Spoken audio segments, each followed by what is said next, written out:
Jadi menteri itu kan gampang, tinggal dipilih oleh presiden. Nggak perlu kampanye, nggak perlu bertanding. Yang penting sudah cocok sama presidennya.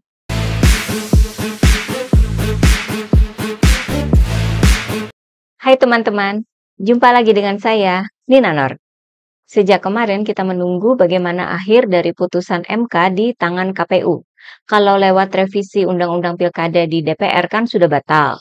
Kemudian dari pihak koalisi partai politik atau KIM diwakili oleh Gerindra yang awalnya katanya akan mengusung Kaisang sebagai calon wakil gubernur di Pilkada Jawa Tengah itu sudah menyatakan batal mengusung Kaisang.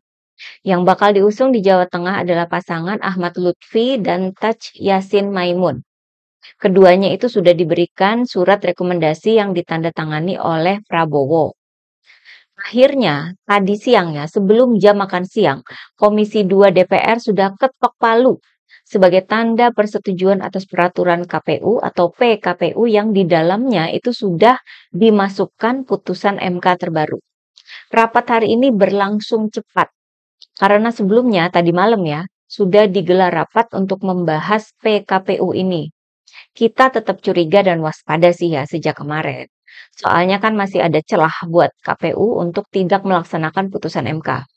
Menurut mantan ketua MK, Jimli Asyidiki, jika sampai tanggal 27 Agustus KPU belum merevisi PKPU, maka Kaisang bisa maju di pemilihan gubernur. Namun, saya kira KPU juga takut kena demo ya.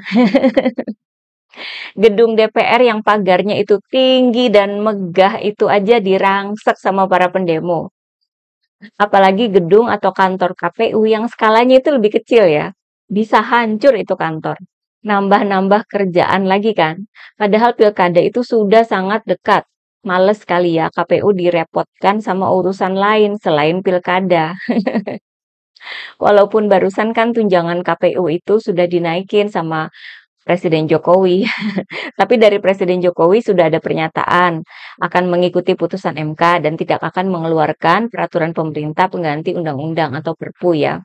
Jadi KPU akhirnya bisa merevisi PKPU sesuai dengan putusan MK. Lalu bagaimana dengan nasib Kaisang? Saya kira bahwa Kaisang itu ingin maju di pilkada merupakan keinginan yang serius ya. Kalau nggak serius, pasti dia nggak bakalan jadi ketua umum partai ya, hanya dalam waktu 2 hari sesudah jadi kader. Karena partai merupakan kendaraan politik. Kaisang juga sudah menggelar safari politik dan belusukan di Jakarta, mendatangi markas-markas partai politik, dan menunaikan sholat Jumat di beberapa lokasi di Jakarta. Ini memberikan kesan bahwa Kaisang sangat tertarik untuk maju di Pilgub Jakarta. Kalau diusung Kim ya, mungkin rencananya itu akan berpasangan dengan Ridwan Kamil. Siongnya, survei Kaisang sangat rendah di Jakarta. Sementara di Jawa Tengah justru tinggi. Sehingga akhirnya koalisi Kim berencana mengusung Kaisang sebagai cawagup di Jawa Tengah. Rencana yang akhirnya buyar dengan adanya ketok palu DPR hari ini. Sebenarnya kan Kaisang masih bisa maju pilkada ya, yakni di tingkat kota atau kabupaten. Yang paling cocok ya di Solo, meneruskan kursi yang ditinggalkan oleh Gibran. Namun ada kendalanya. Pertama, sudah ada Kanjeng Gusti Bre yang digadang-gadang sebagai calon wali kota Solo menggantikan Gibran. Dukungan terhadap Kanjeng Gusti Bre ini sudah banyak ya, termasuk dari relawan Gibran dan relawan Projo. Bahkan PSI, partainya Kaisang, juga ikut mendukung. Kendala kedua, masih berkaitan dengan Kanjeng Gusti Bre. Dalam sebuah survei terkini yang digelar oleh Universitas 11 Maret atau UNS Solo, popularitas Kaisang itu kalah jauh di bawah Kanjeng Gusti Bre. Bahkan Kaisang juga kalah jauh dengan Teguh Prakosa, wakil wali kota Solo yang sekarang ya. Dan ketiga, pasca demo darurat Indonesia yang juga digelar di Solo oleh para mahasiswa, saya kira elektabilitas Kaisang juga makin merosot.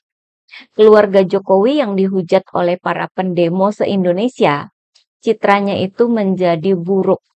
Apalagi soal Kaisang yang foya-foya di Amerika bersama istrinya, jadi bahan bully seantero media sosial ya. Mungkin warga Solo jadi antipati sama keluarga Jokowi.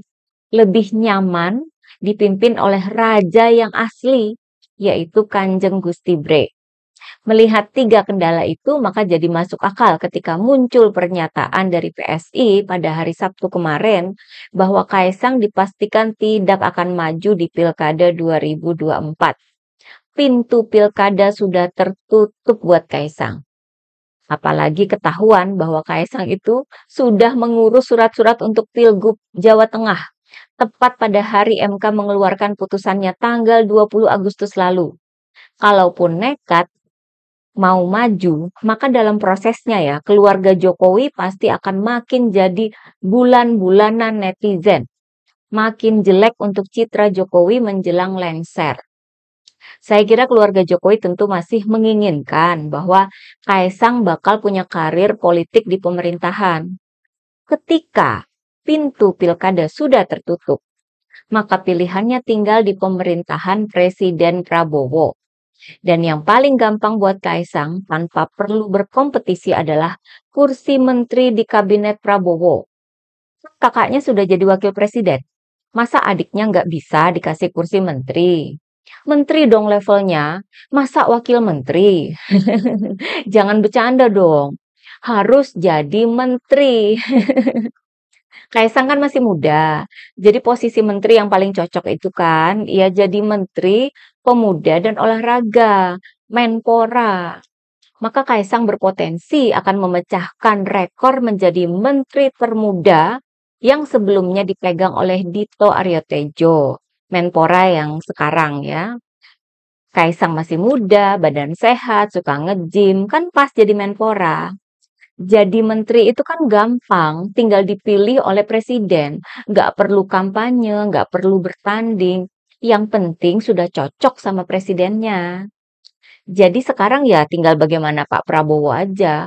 Apakah Pak Prabowo mau dititipin dua anak oleh Pak Jokowi? Bagaimana nanti Prabowo sebagai presiden bisa menjelaskan keberadaan Kaisang sebagai menteri, sementara wakil presidennya adalah Gibran, kakaknya Kaisang. Iya, Prabowo lah yang punya kewajiban untuk menjelaskan pada rakyat kenapa Kaisang dikasih jabatan menteri. Padahal pengalaman kan juga sangat minim. Padahal Kaisang saat ini sedang dihujat oleh para netizen gara-gara flexing di media sosial. Sementara rakyat aja pada susah cari kerja. Ini perlu dijelaskan oleh Prabowo sebagai presiden untuk meredam kemungkinan ada demo lagi terhadap keluarga Jokowi.